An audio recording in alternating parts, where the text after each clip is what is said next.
चलिए तो स्टार्ट करते हैं। लास्ट टाइम मैंने क्या बोला था कि मैं आपको नेम रिएक्शन बताने वाला हूँ, हैलोजन एक्सचेंज रिएक्शन बताने वाला हूँ, जिसमें सबसे पहले मैं क्या डिस्कस करूंगा, फिंकलस्टीन रिएक्शन।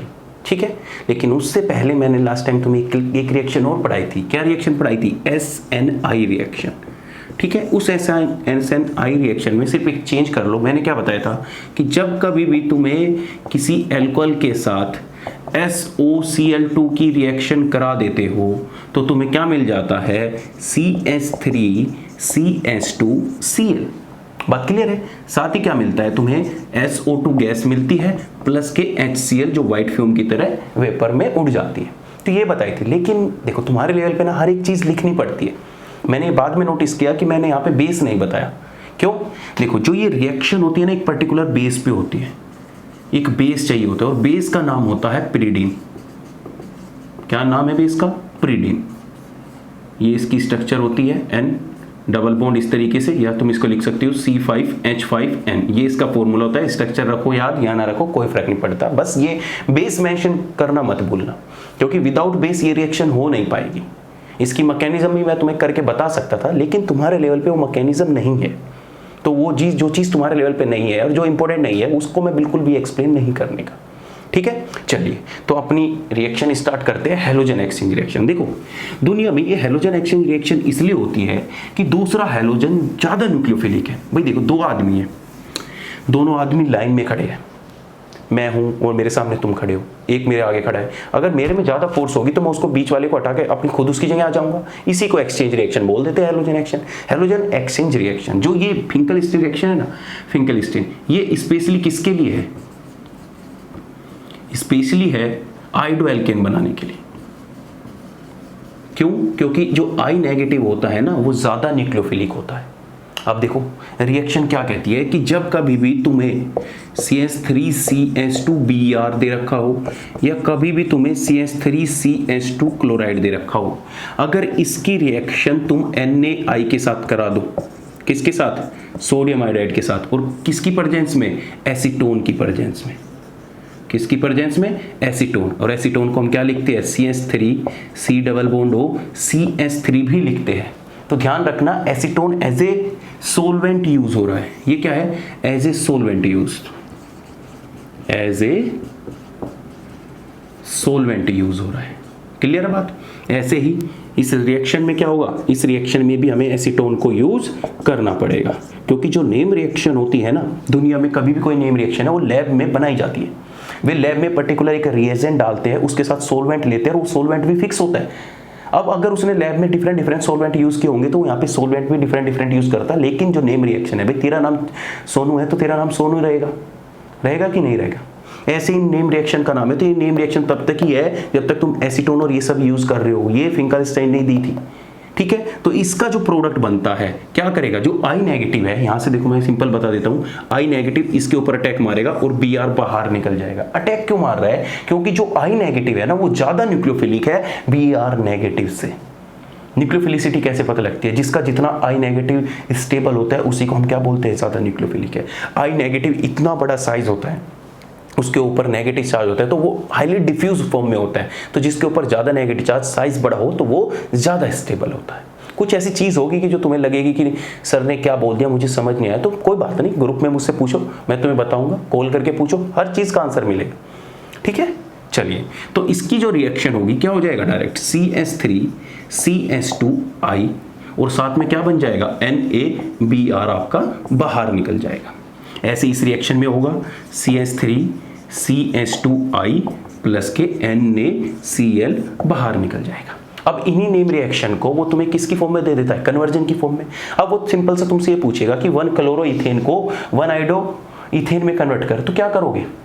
भाई सिंपल सा तुम रिएक्शन देखो ना, मैं तुम्हें कन्वर्जन बता रहा हूँ। बच्चे इतने डरते हैं ना कन्वर्जन से, उसी को मैं बता रहा हूँ।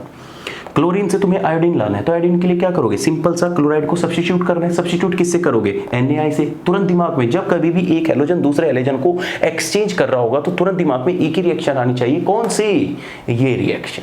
ठीक है, तो इसके मैं 1000 एग्जांपल बता दूं पर उसका कोई फायदा नहीं है। सिंपल सा क्या है कि ब्रोमीन को आयोडाइड रिप्लेस कर रहा है और क्लोराइड को आयोडाइड रिप्लेस कर रहा है। तुम कहोगे सर फ्लोरीन को क्यों नहीं कर सकता? क्योंकि बेटा फ्लोरीन का और कार्बन का बॉन्ड बहुत ज्यादा स्ट्रॉन्ग होता है और इतना ज्यादा बॉन्ड स्ट्रॉन्ग होता है कि I नेगेटिव भी उसको तोड़ नहीं पाता।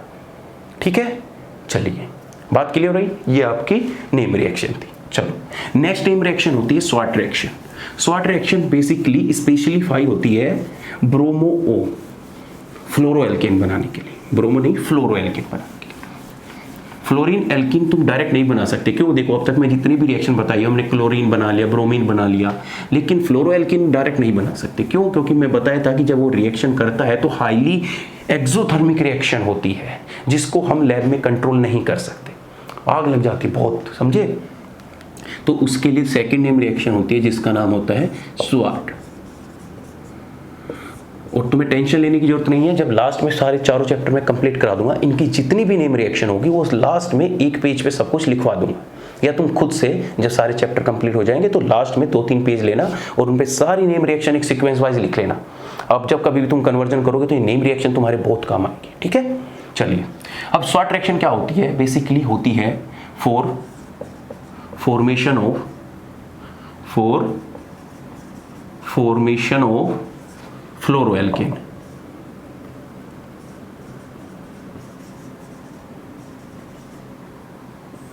फ्लोरोएल्केन जैसे तुम्हें CH3F बनाना है, जैसे तुम्हें CH3CH2F बनाना है, तो ये सारी रिएक्शन किसके लिए होती है? फ्लोरोएल्केन के लिए। अब इनके लिए यूज क्या होता है? ये भी सिंपल हैलोजन एक्सचेंज रिएक्शन ही होती है, लेकिन इसमें स्पेसिफिक कुछ रिएजेंट होते हैं। रिएजेंट कहा कि तुम्हें कोई फ्लोराइड का सोर्स लेना पड़ेगा, जिसमें हम AgF सबसे ज्यादा यूज करते हैं। फिर होता है हमारा HgF2, हम यूज करने को तो COF3 भी कर सकते हैं, लेकिन मैं तुम्हें एडवाइस दूंगा कि तुम AgF और HgF को ही यूज करना, क्योंकि मोस्टली यही यूज किया जाता है। अब देखो, अब तुम्हें कोई भी हैलोजन दे दिया रिएक्शन के साथ, CH3 CH2 Cl, और उसके साथ रिएक्शन में तुम्हें दे रखा है AgF, तो कुछ नहीं करना, सिंपल फ्लोराइड नेगेटिव इसके ऊपर सोर्स मारेगा और अटैक करने के बाद क्या होगा? CH3 CH2F बना लेगा और प्लस के क्या बना लेगा? AgCl।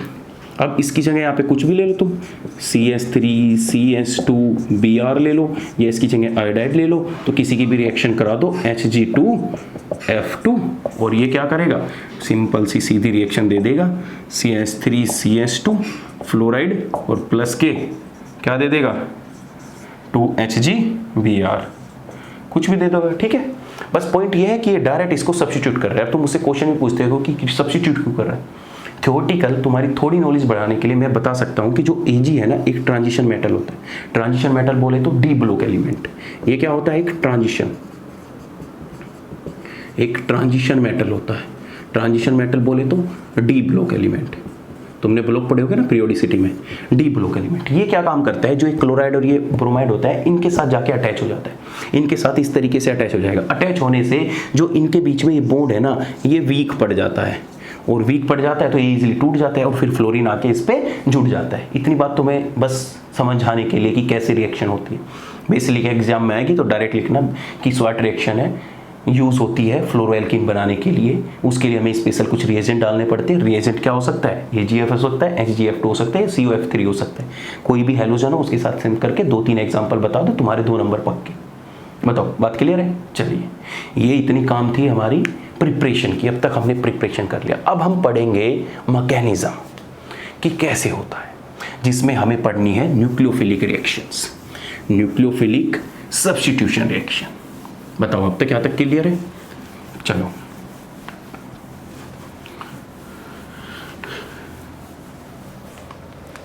नेक्स्ट हेडिंग डालो, न्यूक्लियोफिलिक सब्स्टिट्यूशन रिएक्शन।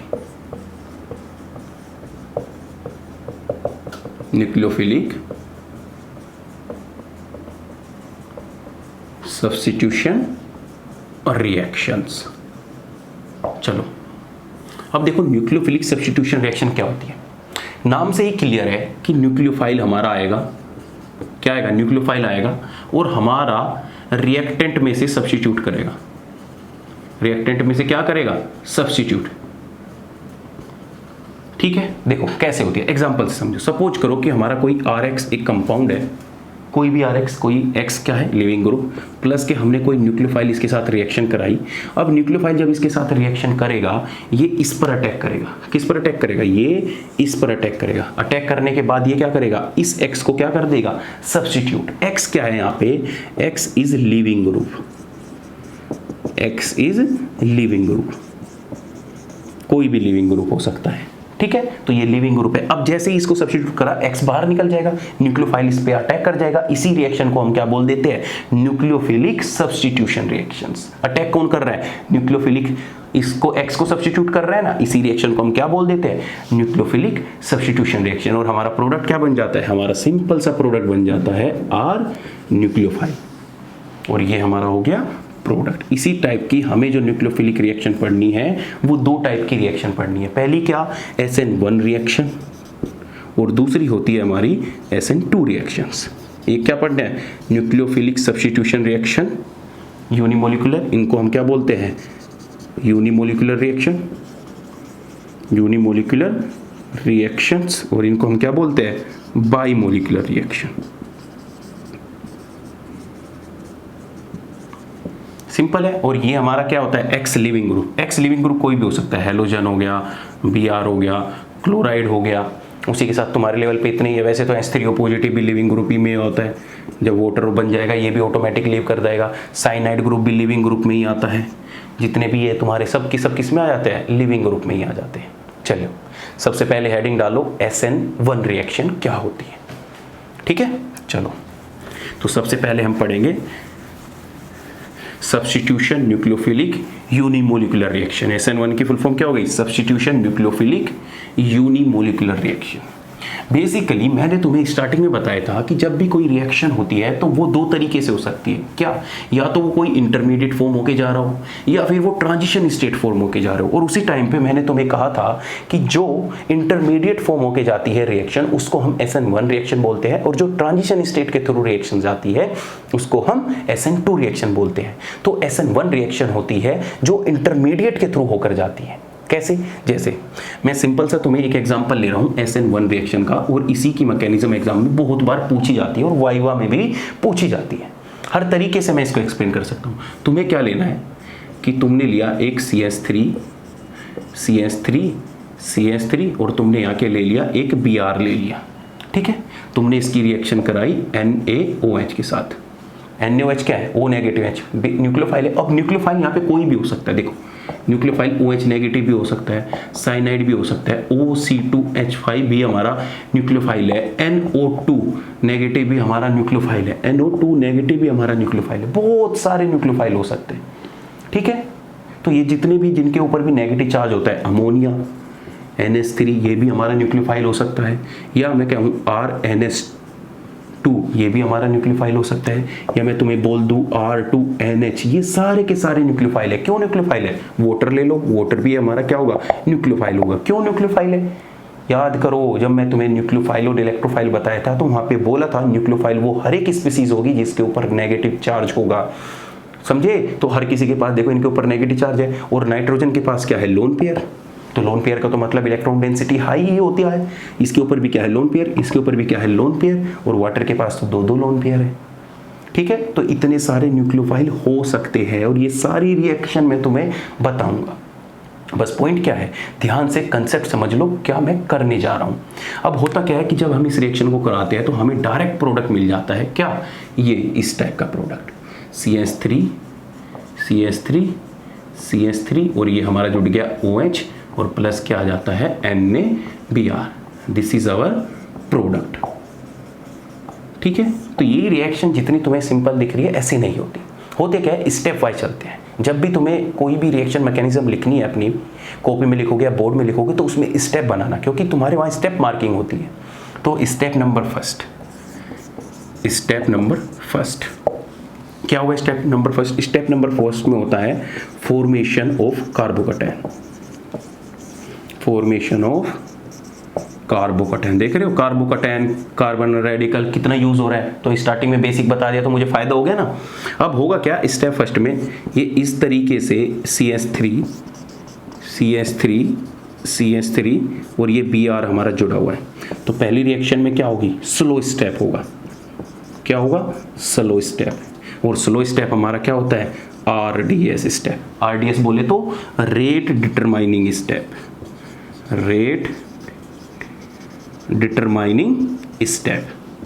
क्यों होता है रेट डिटरमाइनिंग स्टेप? ये भी एक्सप्लेन करूंगा। अब होगा क्या?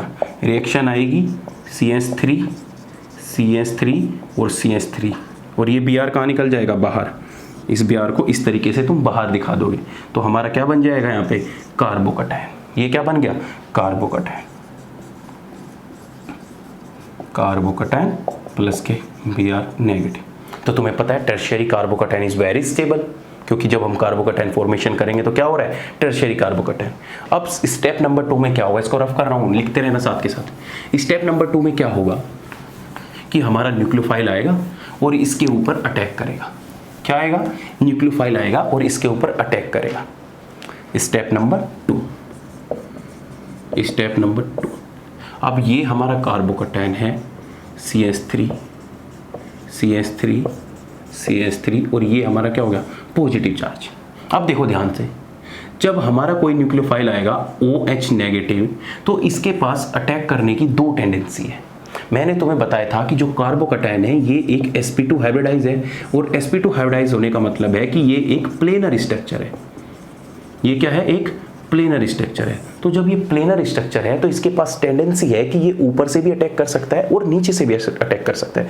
जैसे मैं तुम्हें एक प्लेनर स्ट्रक्चर बना के दिखाऊं, ये देखो, तुम्हें लास्ट टाइम भी बना के दिखाई थी लेकिन तुम भूल जाते हो। इस तरीके से ये देखो, ये तुम्हारी एक प्लेनर स्ट्रक्चर होगी। ये देखो, ये देखो, देख रहे हो, इस तरीके की ये तुम्हारी प्लेनर स्ट्रक्चर है। अब मैं देखो इस ऐसे टाइप में होते हैं प्लेनर। अब हमारे पास न्यूक्लियोफाइल के पास दो टेंडेंसी है, क्या कि वो ऊपर से भी अटैक कर सकता है, देखो ध्यान से, ऊपर से अटैक कर सकता है, और दूसरी टेंडेंसी क्या है कि वो नीचे से भी अटैक कर सकता है, तो इसका मतलब है कि प्रोडक्ट दो मिलेंगे। इसका मतलब क्या है कि प्रोडक्ट दो मिलेंगे। भाई सिंपल सी बात है, एक तो ऊपर से अटैक कर सकता है, एक नीचे से, तो इसका मतलब क्या होगा कि एक ऊपर से प्रोडक्ट मिल सकता है और एक नीचे से प्रोडक्ट मिल सकता है। तो यही बात होती है कि इसमें हमें क्या मिलते हैं, दो फॉर्म ऑफ प्रोडक्ट मिलते हैं, जिसको हम एक को बोलते हैं रिटेंशन इन कॉन्फ़िगरेशन और दूसरे को हम क्या बोलते हैं, इन्वर्जन इन कॉन्फ़िगरेशन। तो हमारे दो प्रोडक्ट किस तरीके से मिलेंगे कि हमारा ये है CH3 और यहीं पे आके क्या जुड़ गया, OH। इसको हम बोलते हैं retention in configuration, retention in configuration. क्यों बोल रहे हैं कॉन्फ़िगरेशन, देखो पीछे जाके देखो, जहां से Br हटा वहीं पे आके क्या जुड़ गया, OH जुड़ गया, ठीक है।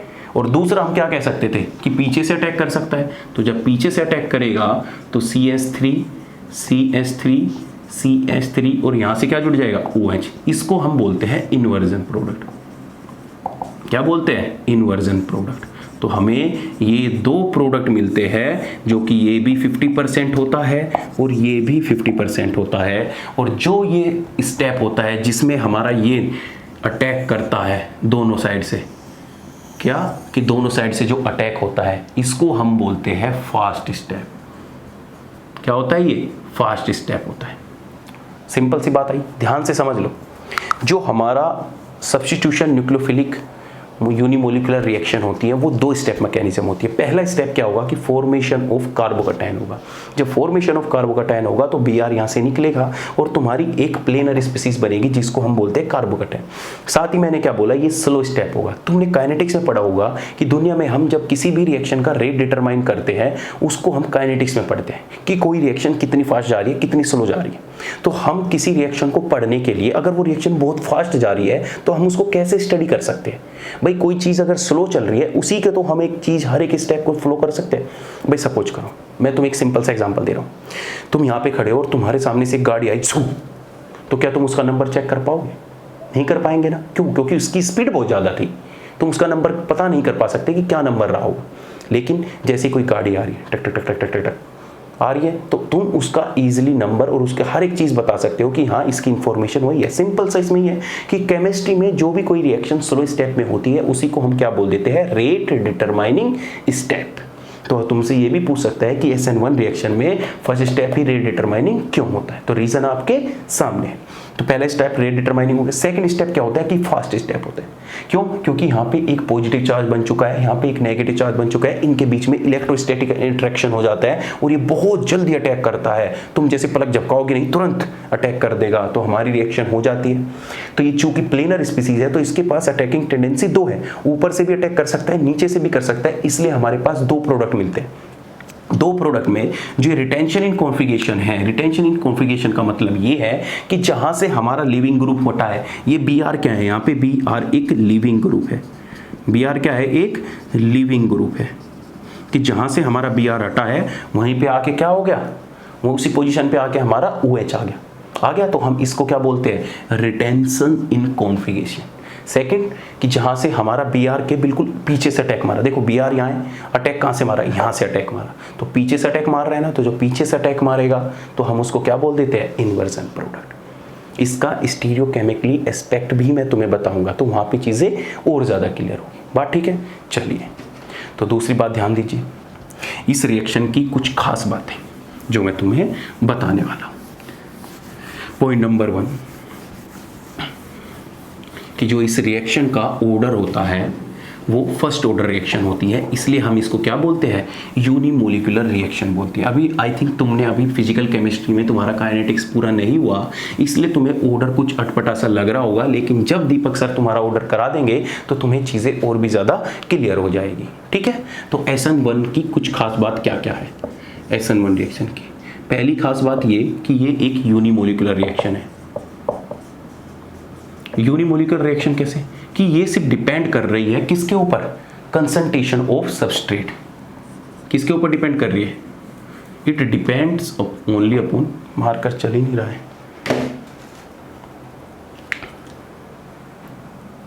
इट डिपेंड्स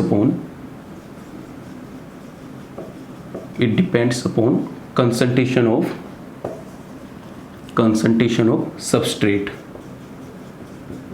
तुमने देखा ना कि 2 स्टेप में रिएक्शन हो रही है, तो पहले स्टेप में तो हमारा क्या भाई, दो अगर सिंपल रिएक्शन एक स्टेप में रिएक्शन होती तो हमारा सबस्ट्रेट और न्यूक्लियोफाइल दोनों इफेक्टिवली काउंट किए जाते, लेकिन पहले स्टेप में क्या हो रहा है, पहले तो हमारा कार्बोकैटायन बनेगा तभी तो रोल न्यूक्लियोफाइल का होगा, तो हमारा मेजर रोल किसका इस रिएक्शन में, सिर्फ सबस्ट्रेट का है, न्यूक्लियोफाइल का कोई रोल नहीं होता, क्योंकि रेट डिटरमाइनिंग स्टेप में क्या आ रहा है, रेट डिटरमाइनिंग स्टेप में सिर्फ फॉर्मेशन ऑफ कार्बोकैटायन आ रहा है, जी फॉर्मेशन ऑफ कार्बोकैटायन आ रहा है तो रेट डिटरमाइनिंग स्टेप वाला ही सबस्ट्रेट हमारा ऑर्डर में लिखा जाता है।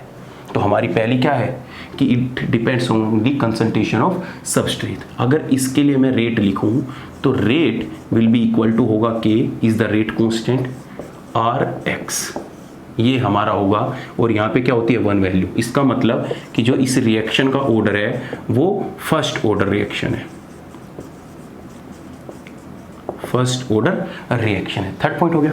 फोर्थ पॉइंट देखो, during the SN1 reaction carbocation species is form, देखो ध्यान से, during the SN1 reaction carbocation species is form, carbocation species is form होती है, carbocation species is form. So rate of SN1 reaction, so rate of SN1 reaction will be directly proportional to the stability of carbocation. बोलो हाँ कि ना। तो अगर मैं simple सा तुमसे ऑर्डर पूछूं तो what will be the order, लगा दो कार्बोकैटायन का ऑर्डर, यही बात होती है।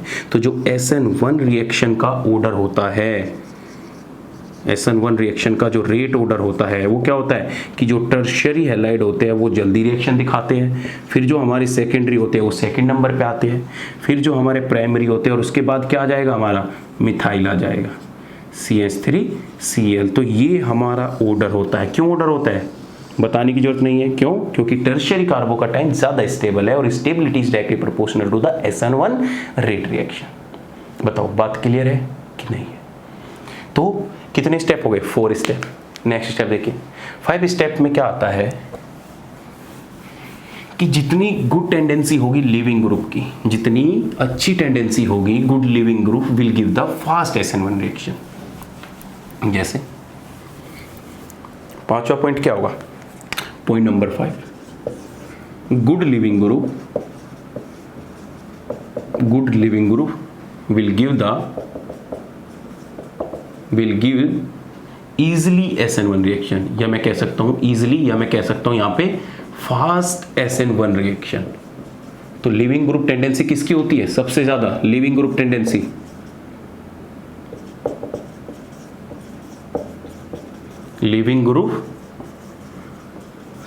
सबसे ज्यादा होती है आई की, फिर उसके बाद होता है ब्रोमाइड की, फिर उसके बाद होती है हमारी क्लोराइड की, और उसके बाद क्या होती है?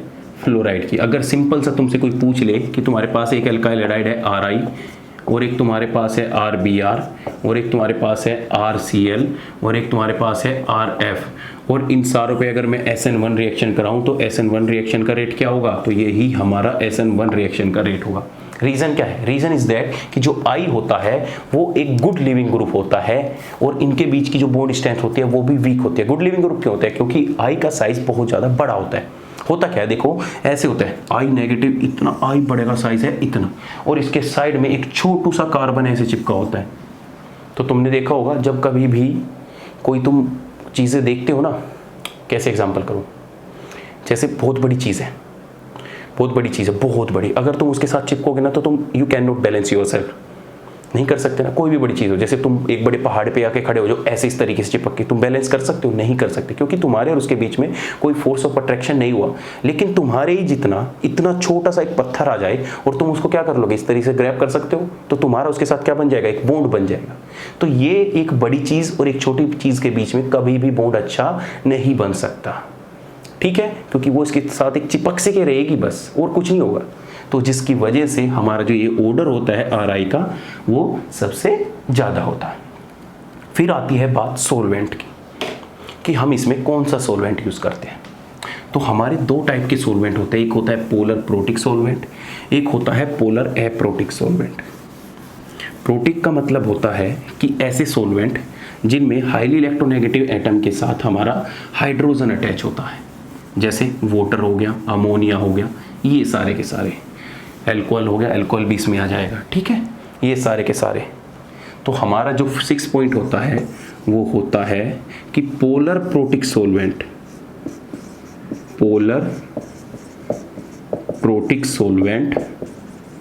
Increase the rate of SN1 reaction, या मैं कह सकता हूं polar protic solvent favour the SN1 reaction, SN1 reaction. मतलब सिंपल सी बात यह है कि अगर तुम्हारे पास कोई रिएक्शन है, जैसे सपोज करो RCl है, उसके साथ में NaOH की रिएक्शन करा रहा हूँ, और तुमने एक बार सोलवेंट लिया है वाटर, और दूसरी में रिएक्शन करा रहा हूँ RCl प्लस NaOH, और इसकी रिएक्शन में करा रहा हूँ DMF, डाइमिथाइल फॉर्मलामाइड। DMF की फुल फॉर्म क्या होती है? डाइमिथाइल फॉर्मलामाइड। ये होता है हमारा DMF, या कोई भी ईथर ले लिया हो, DMF हो या ईथर हो या CCl4 हो या CCl4 छोड़ो, कोई भी हो, बेंजीन, ये सारे के सारे पोलर एप्रोटिक सॉल्वेंट है, क्योंकि इनमें हाइड्रोजन अटैच नहीं है। या यहाँ पे तुम क्या ले सकते हो? वाटर ले लो, अमोनिया ले लो, या एल्कोहल ले लो, ये सारे के सारे पोलर प्रोटिक सॉल्वेंट है। प्रोटिक का मतलब होगा, ध्यान रख लो, PROTIC, प्रोटिक सोलवेंट का मतलब कि हाईली इलेक्ट्रोनेगेटिव एटम से हाइड्रोजन अटैच है। हाइड्रोजन क्या है? अटैच है। लाइक कि तुम्हारा वाटर हो सकता है, अमोनिया भी हो सकता है, C2H5OH भी हो सकता है। इसको क्या बोलते हैं? Polar protic solvent. और पोलर एप्रोटिक सोलवेंट का मतलब होता है कि जो तुम्हारा हाईली इलेक्ट्रोनेगेटिव एटम है उसके साथ कोई भी हाइड्रोजन अटैच नहीं है, जैसे HCOON CH3, इसको हम बोलते हैं DMF, डाइमिथाइल फॉर्मल एमाइड। साथ ही एक होता है DMSO, डाइमिथाइल सल्फोक्साइड, ये देखो COCH3 या इसी में हमारा क्या आ जाता है? ईथर भी आ जाता है। देखो, अगर सिंपल से मैं बोल दूं कि इस रिएक्शन का रेट है R1 और इस रिएक्शन का रेट है R2, तो मुझे बताओ कि SN1 रिएक्शन कौन सी जल्दी फास्ट होगी, कौन सा रेट ज़्यादा होगा? तो तुम बिना सोचे आंसर लगा देना कि R1 is greater than R2। Y? क्योंकि ये एक पोलर प्रोटिक सॉल्वेंट है जिसमें हमारी रिएक्शन का रेट फास्ट होगा। बताओ, इतनी बात क्लियर हुई? अब क्वेश्चन ये उठता है कि क्यों पोलर प्रोटिक सॉल्वेंट इस रिएक्शन को फास्ट कर रहे हैं? क्यों? देखो मैंने तुम्हें क्या कहा कि जो भी कोई SN1 रिएक्शन होगी वो 2 स्टेप में होगी। पहले स्टेप में कार्बोकैटायन फॉर्मेशन होगा, तो जो कार्बोकैटायन फॉर्मेशन हो रहा है वो जितना ज़्यादा स्टेबल होगा, रिएक्टिव इंटरमीडिएट जितना ज़्यादा स्टेबल होगा, उस रिएक्शन का रेट भी इतना ही फास्ट होगा। फिर से सुन लो, हमारा जो कार्बोकैटायन बना है वो जितना ज़्यादा स्टेबल होगा, हमारी रिएक्शन का रेट भी इतना ही फास्ट होगा। तो होता क्या है रिएक्शन में, ये सब नोट डाउन कर लेना, ठीक है? मैं साइड में हो रहा हूँ, चलो कर लिया। अब देखो होता क्या है, क्यों R1 का रेट ज़्यादा आ रहा है?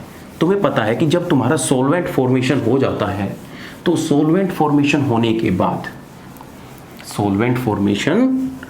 के बाद देखो सिंपल सी बात है, जब तुम्हारा कोई कार्बोकैटायन फॉर्मेशन हो जाता है, ये देखो ये तुम्हारा कार्बोकैटायन फॉर्मेशन हो गया CH3 CH3 CH3 और इसके ऊपर है पॉजिटिव चार्ज, ठीक है? अब होता क्या है कि जितने भी ये सॉल्वेंट होते हैं वाटर, ये सॉल्वेंट हो गए ना, ऑक्सीजन वाटर, तो इनके पास लोन पेयर है, इलेक्ट्रॉन डेंसिटी है कि नहीं है? बोलो, इसके पास इलेक्ट्रॉन डेंसिटी है, इसके पास इलेक्ट्रॉन डेंसिटी है, ये रही इलेक्ट्रॉन डेंसिटी। तो ये क्या करता है, इस पॉजिटिव चार्ज को ये वाटर सॉल्वेंट क्या कर देता है, स्टेबलाइज कर देता है। ये इसके साथ क्या करता है, इंटरेक्शन करता है, इंटरेक्शन करके इस कार्बोकैटायन को क्या कर देता है, इस कार्बोकैटायन को स्टेबलाइज कर देता है। क्या कर देता है, स्टेबलाइज कर देता है, जिसकी वजह से हमारी रिएक्शन का रेट बहुत फास्ट हो जाता है, जो कि वो काम ये नहीं कर पाते, ठीक है? क्यों? क्योंकि अगर इसके पास लोन पेयर है तो वो इसके साथ कंजुगेशन में, वो इसके साथ कंजुगेशन में, इसलिए इनके जो लोन पेयर होते हैं वो फ्री नहीं होते। लेकिन इनके हो गए, वाटर हो गया, अमोनिया हुआ, अल्कोहल हुआ, तो इनके सब के लोन पेयर फ्री होते हैं, वो इस कार्बोकैटायन को स्टेबलाइज करते हैं। या अगर तुमसे कोई सिंपल से क्वेश्चन पूछे कि पोलर प्रोटिक सॉल्वेंट क्यों फेवर करते हैं SN1 रिएक्शन को, because polar protic solvent reactive intermediate की स्टेबिलिटी को इंक्रीज कर देते हैं, जिसकी वजह से SN1 का रेट हाई हो जाता है। बात क्लियर है? अब सबसे लास्ट पॉइंट आता है एनर्जी प्रोफाइल डायग्राम। तो बताओ SN1 रिएक्शन के लिए क्या एनर्जी प्रोफाइल डायग्राम हुआ, बताओ। ये सब बता चुका हूं मैं पहली बार भी, अगर तुमने नोट्स बनाए होंगे। GOC में बताया था मैंने एनर्जी प्रोफाइल डायग्राम कि जिस केस में रिएक्टिव इंटरमीडिएट फॉर्म होगा उसके लिए एनर्जी प्रोफाइल डायग्राम क्या होगा। तो कुछ नहीं करना, सिंपल सा